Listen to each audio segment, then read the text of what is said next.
technique d'isolement par épuisement en surface. Sur milieu gélosé, nous allons voir ici la technique des cadrans avec flambage entre chaque cadran.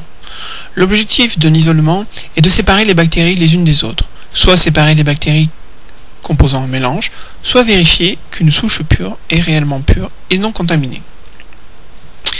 En effet, une bactérie se multiplie en des milliers d'individus identiques que l'on appelle clones. Ce clone est visible à l'œil nu sous forme de colonies.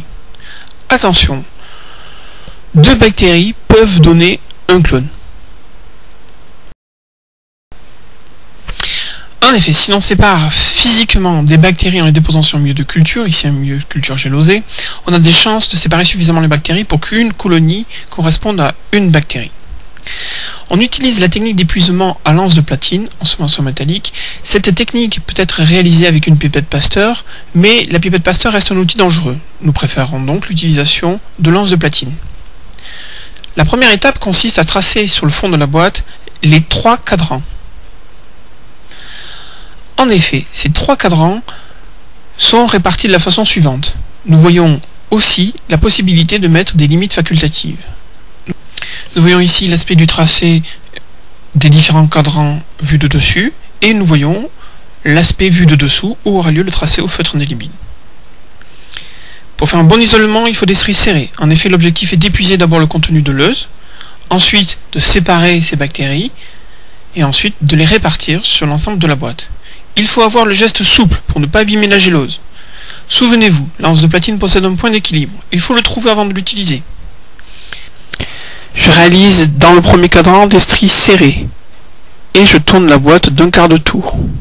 Je flambe mon anse et je réalise le deuxième cadran et je tourne la boîte d'un quart de tour. Je flambe mon anse et je réalise le troisième cadran.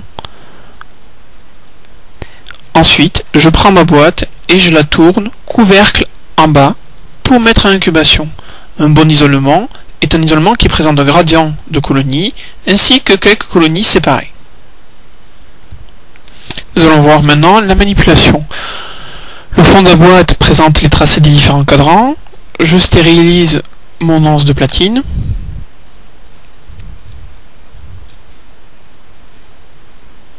Attention, la chaleur doit arriver par conduction et la stérilisation se fait toujours au sommet du cône bleu du bec. Je prends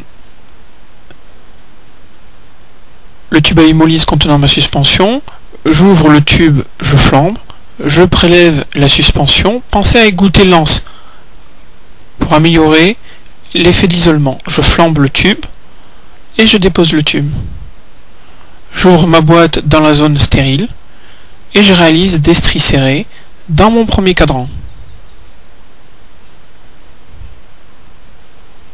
Une fois que le premier cadran est réalisé, je tourne d'un quart de tour ma boîte, je flambe assez rapidement mon anse de platine, la chaleur arrive par conduction à l'extrémité et je vais utiliser maintenant mon anse. Attention, il faut que cette anse refroidisse, sinon vous tueriez les bactéries. Je vais étaler maintenant les bactéries d'une partie du premier cadran dans le deuxième cadran. Les stries aussi sont dans ce cas très serrées. Je tourne ma boîte d'un quart de tour et je flambe rapidement mon anse de platine. Je me mets au sommet du cône bleu, la chaleur arrive par conduction, mon outil est stérile. J'attends qu'il refroidisse et je vais répartir les bactéries du deuxième cadran sur le troisième cadran. Les stries là aussi sont serrées. Je stérilise une dernière fois mon anse de platine avant de la reposer dans mon bac à outils.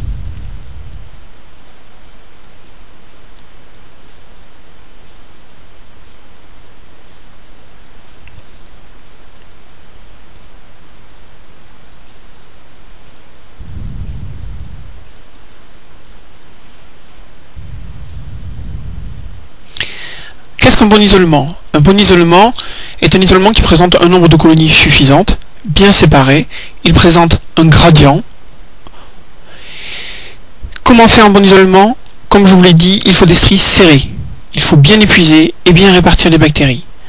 Attention, pensez à ce que l'anse soit bien refroidi. Il faut avoir le geste souple pour que l'anse glisse sur le milieu gélosé.